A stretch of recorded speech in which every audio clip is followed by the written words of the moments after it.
And I want you to pay particular attention to the first speaker, because she is going to be giving her Division B winning international speech today. And she is very, very keen to get good feedback. And where better to get good feedback than from elite Toastmasters? So this germinated a thought in my head. And that thought was, yes, she will have a quality evaluation from a fellow Toastmaster. But later on in the meeting, we're going to have a round table evaluation of her speech also. So while she's speaking, I want each and every one of you to write down 4 things. 2 of them, good things about her speech, positive things, and 2 of them, improvements. And later on, when we do our round table evaluation, we will use those to give her that round table evaluation. Does everybody understand that now? Mm-hmm. All right.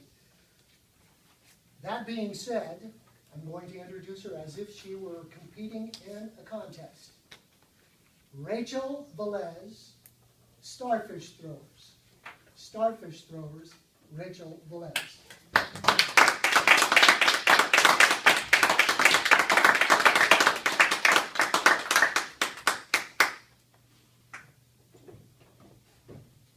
What comes to mind when you think of the beach? Is it the rolling waves crashing on the sandy shores? Or maybe children building sandcastles? Well, Mr. Toastmaster and fellow Toastmasters, I think of these things, as well as time spent at the beach with my family and my friends. But I also think about a story that I once heard, written in 1969 by Lauren Isley. The title is The Starfish Thrower. And for those of you who have not heard the tale, it goes like this. There was an old man walking along the shore, and in the distance he saw a figure throwing something into the ocean. As the man approached the figure, he saw that it was a young boy. He asked the young boy what he was doing, to which the young boy responded, "I'm throwing these beach starfish back into the ocean." The old man laughed and said, "But there are miles and miles of starfish, and only one of you. You can't possibly make a difference." And to that, the young boy picked up a starfish, threw it into the ocean, and said, "I just made a difference for that one." From the time that I first heard this story, I have lived by the starfish story. It wasn't until the last 10 months or so that I had just completely forgotten about the tale. And it wasn't until I stood at my late uncle's memorial that I remembered just how much this story meant to me. You see, I didn't know my uncle very well. In fact, the clearest memories I have of him are in his late days, where he was void of most mental capacities, withered and bedridden after a 15-year battle against MS. But the person that the people talked about at his memorial was a person who was filled with life and love and godliness, of a man who was a real starfish thrower. My uncle was the kind of man to sit down with his son's best friend after he lost his first job, just to put a smile on his face. The kind of man who worked his every day to make somebody else's life a better place. Even in death, my uncle brought people love and joy and security. You see, my family is a little bit broken, and our divide has weighed heavily on my heart for the last 5 or 6 years.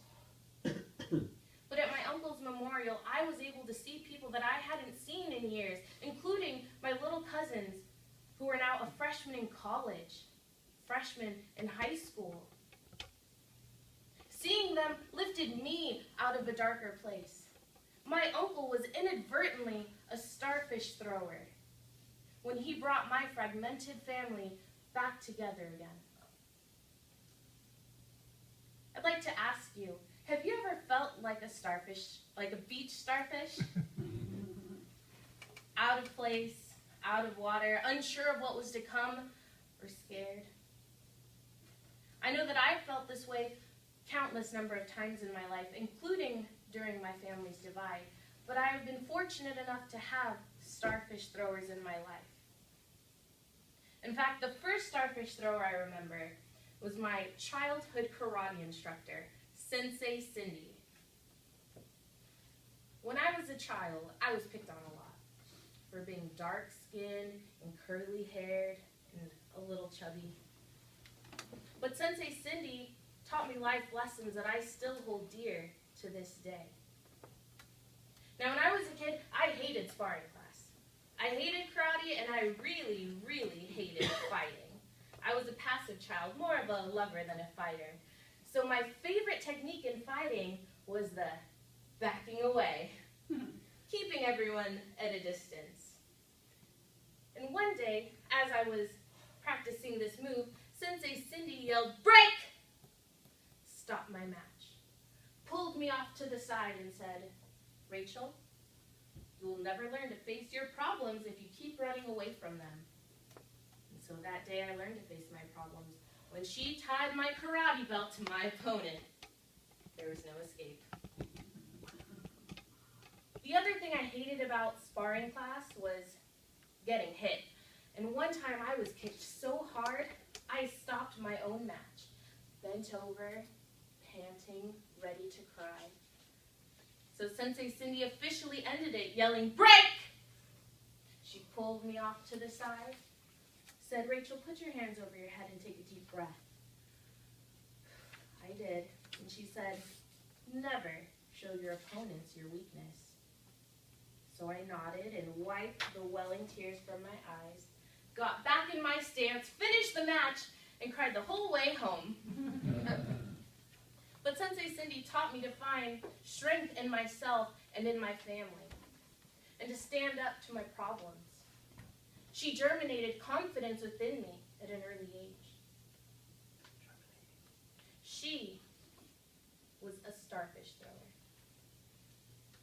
A starfish thrower is a person who ignites a spark within you in your darkest hour, who you may not think of often, but whose compassion you can never forget.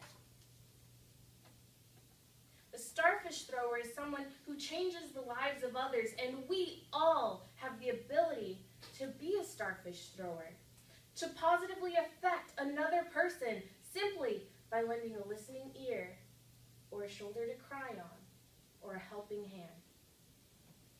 We all have the ability to change lives, to be somebody's Uncle Tom or Sensei Cindy.